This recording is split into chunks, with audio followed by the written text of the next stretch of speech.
இந்த பாம் ஜுமேரால வந்து ஏதாவது ரெஸ்ட்ரிக்ஷன் இருக்கா? இப்போ இந்த கண்ட்ரி பீப்புள் தான் வாங்கணும், இல்ல இவங்க தான் ரெண்ட் இருக்கணும் அப்படி ஏதாவது ரெஸ்ட்ரிக்ஷன் இருக்குங்களா? இல்ல அது எதுவுமே கிடையாது. யூஸ்வலாவே நம்ம இந்தியன்ஸ் வந்து ரெண்டல் அதிகமா பே பண்ண மாட்டோம்.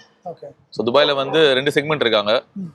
ஒன் சைடு ஃபுல்லா இந்தியன்ஸ், இன்னொரு சைடு ஃபுல்லா யூரோப்பியன்ஸ். ஓகே. ஸோ இது வந்து யூரோப்பியன்ஸ் இருக்கக்கூடிய கம்யூனிட்டி. ஓகே. நான் ரெண்டல் இன்கம் ரொம்ப அதிகம் இங்க.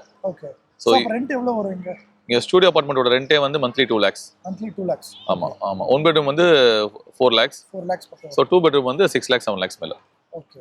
ஸோ அதனால வந்து நம்ம அவ்வளோ ரெண்ட் கொடுத்து நம்மளால அஃபோர்ட் பண்ண முடியாது. இந்தியன்ஸ் ஈவன் நல்லா சம்பாரிச்சா கூட அது நம்ம வீடே வாங்கிடலாம். ஆமா. பட் யூரோப்பியன்ஸ் வந்து வீடு ப்ரிஃபர் பண்ண மாட்டாங்க, வாங்க மாட்டாங்க, பை பண்ண மாட்டாங்க. அவங்க ரெண்டல் தான் ப்ரிஃபர் பண்ணுவாங்க. என்ன ரீசனா அவங்க கமிட்மெண்ட்ல மாட்ட மாட்டாங்க. ஆமா. அதே மாதிரி அவங்க வின்டர் சீசன்ல இங்க வந்து இருப்பாங்க, அப்புறம் மறுபடியும் அங்க போயிடுவாங்க. ஒரு வெகேஷன் ஏரியாவா இது பாப்பாங்க. ஆமா. ப்ளஸ் இது வந்து பெட் ஃப்ரெண்ட்லி கம்யூனிட்டி. இது பாத்தீங்களா, எல்லாரும் டாக்ஸ் இருக்கும். ஆமா, சுத்தி ஃபுல்லா டாக்ஸ்ல தான் போயிட்டு இருக்காங்க. ஆமா. இங்க வந்து அதெல்லாம் எடுக்க கூடாதுன்னு ரெஸ்ட்ரிக்ஷன் இருக்கறனால அதை காமிக்க முடியாது. ஆமா. பட் சுத்தி நிறைய டாக்ஸோட தான். ஆமா. So Europeans all talk lovers. So நம்ம தேரா துபாய்லாம் போயிட்டா கொஞ்சம் பொல்யூஷன் அதிகமா இருக்கும். இது ஐலாண்ட்னால உங்களுக்கு பொல்யூஷன்ஸ் பெருசா இருக்காது. சோ அவங்களுக்கு வந்து இந்த மாதிரி ஃப்ரெஷ் ஏர் வித் நோ பொல்யூஷன்றப்ப அவங்க ரெண்ட் பே பண்ண எவ்வளவு நாள் பே பண்ண ரெடியா இருக்காங்க யூரோப்பியன்ஸ்.